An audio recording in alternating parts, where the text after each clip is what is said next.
चंद्रयान-3 जल्द ही इतिहास रचने वाला है। भारत का चंद्रयान-3 अपनी गति से चांद पर पहुंच रहा है। चांद पर उतरने के लिए चंद्रयान को कुछ ही दिन रह गए हैं। ऐसे में सबको इंतजार है कि आखिर चंद्रयान-3 कब तक चांद पर पहुंचेगा और कब चांद की जमीन पर तिरंगा लहराएगा। लेकिन ऐसे में रूस का लूना 25 भी दुगनी तेजी से चांद की ओर बढ़ रहा है। लेकिन क्या आप जानते हैं कि अगर रूस का लूना 25 चंद्रयान-3 से भी पहले चांद पर पहुंचता है तो भी चंद्रयान-3 इतिहास रचेगा। वो कैसे, तो चलिए जानते हैं। चंद्रयान-3 की लॉन्चिंग के साथ ही भारत ने इतिहास रचने की ओर कदम बढ़ा दिया था। चंद्रयान अब चांद की कक्षा में दाखिल हो चुका है और कुछ ही दिनों में चांद पर सॉफ्ट लैंडिंग कर सकता है। इसरो द्वारा मिली जानकारी के मुताबिक चंद्रयान विक्रम लैंडर 10 दिन बाद लैंडिंग करेगा। चंद्रयान का सबसे पहला और बड़ा मकसद चांद के दक्षिणी ध्रुव पर सॉफ्ट लैंडिंग करना है और अगर ऐसा होता है तो ये उपलब्धि हासिल करने वाला भारत पहला देश होगा। दरअसल दक्षिणी ध्रुव वो जगह है जहां आज तक कोई नहीं पहुंचा है।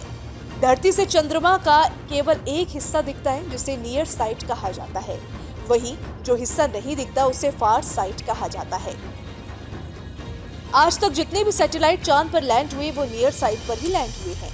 ऐसा इसलिए क्योंकि डार्क साइट पर उतरने पर इसका कनेक्शन टूटने का डर रहता है। अब अगर भारत का चंद्रयान दक्षिणी ध्रुव यानी डार्क साइट पर सफल लैंडिंग करता है तो ये इतिहास रच देगा। दक्षिणी ध्रुव पर पहुंचना आसान नहीं है, इसीलिए उसकी अभी तक कोई खास जानकारी किसी के पास नहीं है। माना जाता है कि इस साइट पर चांद की सबसे पुरानी और मोटी परत है जो गड्ढों से भरी है। अब चांद के बारे में नई जानकारी पाने के लिए पुरानी परत की जांच करना काफी अहम होगा। इसीलिए ये साइट काफी खास मानी जाती है क्योंकि इसके बारे में अब तक कोई नहीं जान सका है। इसी के साथ चांद का ये हिस्सा पृथ्वी के दक्षिणी ध्रुव अंटार्कटिका की तरह ठंडा माना जाता है। दक्षिणी ध्रुव को ठंडा इसलिए भी कहा जाता है क्योंकि इस पर सूर्य की किरणें तिरछी पड़ती है और ये छाया में रहता है। कम तापमान होने के चलते यहाँ खनिज और पानी होने की बात कही जाती है, जिसकी पुष्टि पहले मून मिशन में हुई थी। नासा की माने तो इस साइट पर पानी या बर्फ के अलावा कई दूसरे प्राकृतिक संसाधन भी मिल सकते हैं।